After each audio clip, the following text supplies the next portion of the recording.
here we go. I have a 1994 Chevy Suburban. It's in really good shape for the year. It's 256,000 miles on it. But I tell you what, it's been a very good vehicle to me. I bought it for $3,000 about 6 years ago now.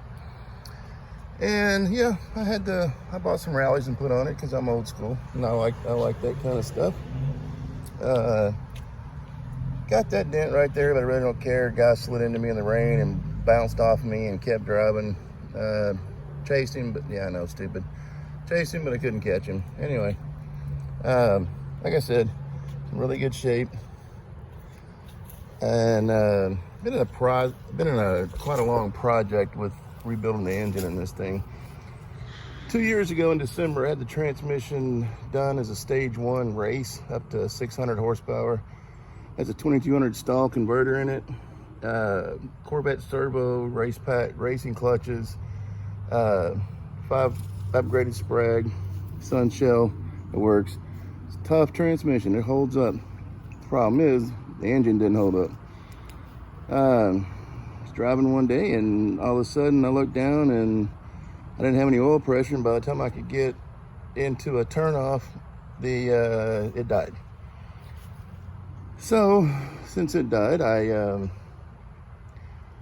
got it back home, had it towed, broke it down, got the engine out, and pulled the oil pan off, and there's pieces of ring in the oil pan. Yeah, ring. So that was unfortunate, not what I wanted to do at the moment. So here we are. Now, let me explain to you what's going on here. No, the engine was not orange from the factory. My son and I pulled it out, and this was all when COVID started and money was already tight. And we got our stimulus checks, and I told my wife, I said, hey, I want to spend mine on rebuilding this motor. She wasn't having it. So I did the next right thing and built it extremely cheap. And you see where it's at right now. Yeah, like I said, this engine has a 670 Street Avenger on it. Works wonderful. Simple air cleaner, normal. Yeah, I know my table's a mess. HEI, nothing fancy, but it has a good cam in it. It puts out about 400 horsepower. The cranks, not what I would call a screamer, but it does the job. It has Summit 170 heads on it. They are 194, was it right? 190 intake runners, 202 valves, 194 exhaust, square head, square exhaust ports, center bolt. They do well. I mean, honestly, they flow some air and it runs really well. And plus, I'm also running a Summit dual plane intake. And I'll be honest with you, having any trouble with it. It runs great. Painted it, but it got battered and bruised in and out. So yeah, there we are. Also, it has a new flex plate on it. That happened right before the engine decided to go take a nap on me. Anyway, here we are.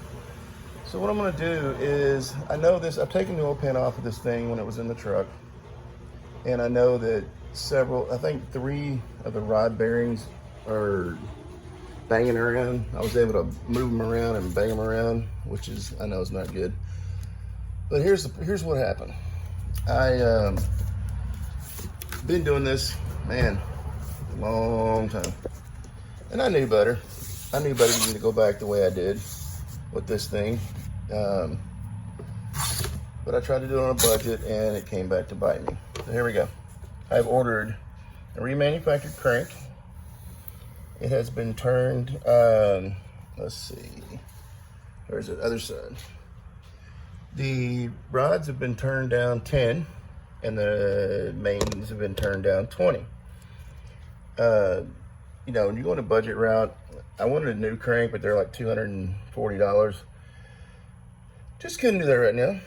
So I ordered, it doesn't come with bearings, and I got it for, I think it was like 98 bucks plus shipping.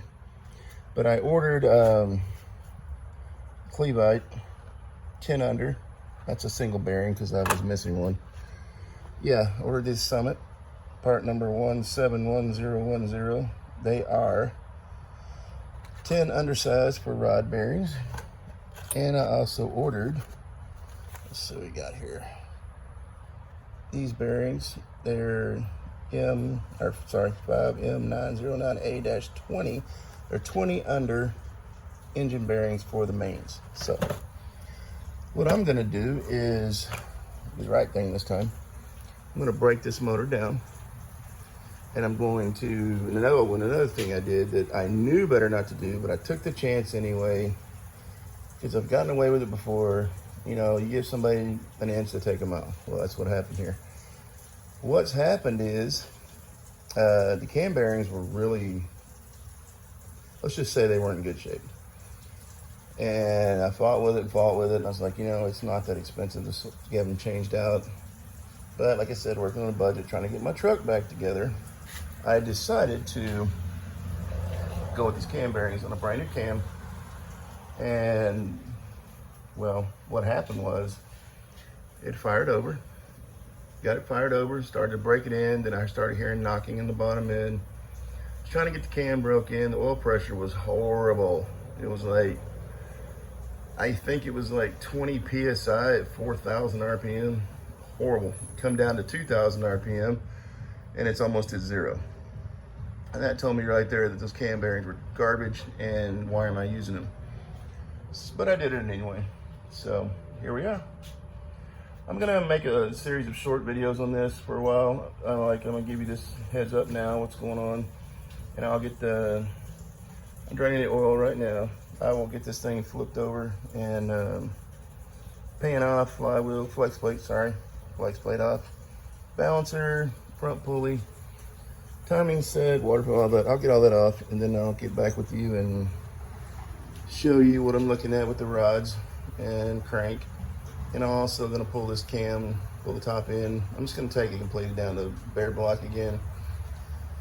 I have the cam bearings replaced. I have the crank. I'm gonna mic everything like I should have done the first time. And hopefully when it goes back in, you will see it as I do for the first time. It's gonna work great. All right, you guys take care, and I will see you next time.